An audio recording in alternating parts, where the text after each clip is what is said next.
Black worker denied promotion. His next move shocked the whole company. It was supposed to be the proudest day of his life. Years of dedication, late nights, and sacrifices, all leading up to one long-awaited promotion. But when the announcement came, his name wasn't called. Instead, it was handed to someone far less qualified. Someone chosen not because of skill but because of skin. Whispers rippled through the office, some looking away in guilt, others pretending not to notice. But he noticed. And what he did next didn't just change his own life. It shook the entire company to its very foundation. Marcus had worked at the firm for over a decade. He wasn't just another employee. He was the one who arrived before everyone else. The one who stayed long after the lights dimmed. He fixed problems no one else dared to touch.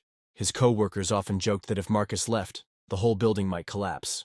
But Marcus carried something heavier than deadlines and numbers. He carried the weight of being one of the few black men in a towering corporate world dominated by white suits. Every meeting, every project, he had to prove himself twice over just to be considered equal. Still, he persevered. When the position of regional director opened up, everyone knew Marcus was the most deserving. He had led the biggest accounts, turned losses into profits, and trained half the staff himself. Even his current boss once admitted, "You're the backbone of this place." Yet, on promotion day, as employees gathered in the sleek glass conference room, Marcus sat with his heart pounding, waiting. His name was never called. Instead, the role went to Daniel, a man with fewer years, fewer achievements. But one thing Marcus couldn't change: lighter skin. There was an awkward silence after the applause, the kind of silence that carried guilt. People congratulated Daniel, but their eyes darted to Marcus. He forced a smile, but inside something broke. That night, while the rest of the office celebrated, Marcus stayed at his desk, staring at the city lights. He realized this wasn't just a lost promotion. It was a stolen decade of sweat and loyalty. And something inside him whispered, "Enough." Marcus had two choices: swallow the humiliation and keep working, or fight back. At first, he thought of quitting. He even typed up a resignation letter. But the more he thought about it, the more he realized quitting would let them win. It would erase his years of hard work and confirm the narrative that he didn't belong. No, he wouldn't walk away quietly. Instead, Marcus decided to act. Not with anger, but with power. He began documenting everything: emails, memos, performance reviews. His file of evidence grew thicker each day, revealing a pattern of favoritism and discrimination. For years, Marcus had ignored the small slights, being left out of meetings, his ideas taken but never credited. Colleagues promoted ahead of him despite weaker performance. But now, every detail became part of a larger picture. At the same time, Marcus reached out quietly to colleagues he had mentored over the years. Many of them owed their success to his guidance, and they didn't hesitate to back him. He discovered he wasn't the only one who had felt the sting of unfairness. Others, too, had been overlooked, silenced, or pushed aside. Marcus's quiet determination started to grow into a quiet movement.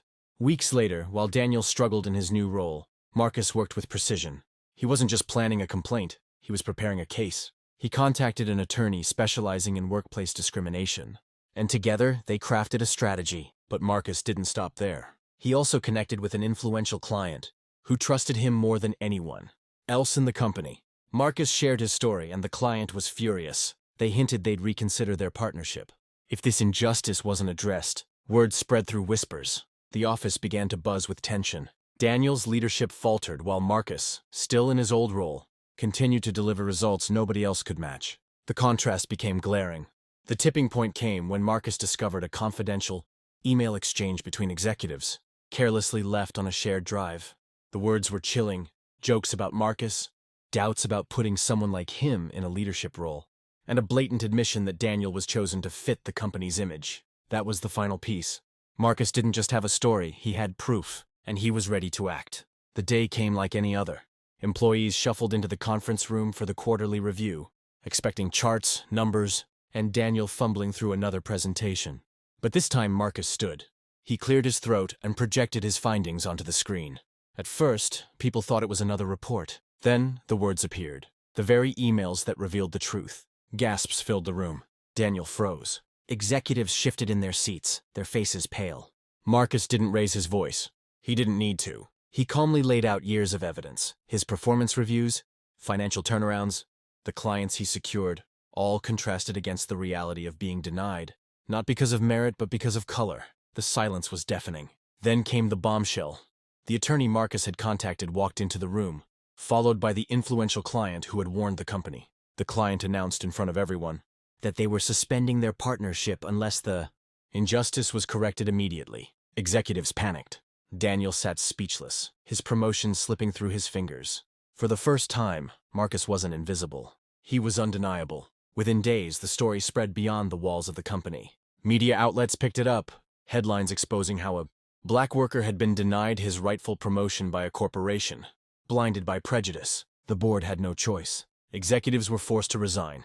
Daniel was quietly removed from his position. And Marcus, he was offered the role of regional director, the one he had earned long ago. But Marcus didn't just accept. He negotiated. He demanded policies to prevent this from ever happening again. Diversity training, transparent promotion criteria, and a seat at the table for voices that had long been ignored. His colleagues rallied behind him. For years they had seen the injustice but stayed silent. Now, Marcus's courage gave them a reason to speak. As he sat in his new office, overlooking the same city skyline he once stared at in despair, Marcus felt something shift. This victory wasn't just his. It belonged to every worker who had been overlooked, silenced or dismissed because of who they were. The company had tried to erase him, but instead, he had carved his name into its foundation. And as the news spread, Marcus's story became a reminder. Far beyond those glass walls, racism hides in boardrooms as much as in streets. But when confronted with truth and courage, it cannot stand. So the next time someone is denied what they've rightfully earned, the question will linger. Will you stay silent? Or will you do what Marcus did? Turn injustice into a revolution?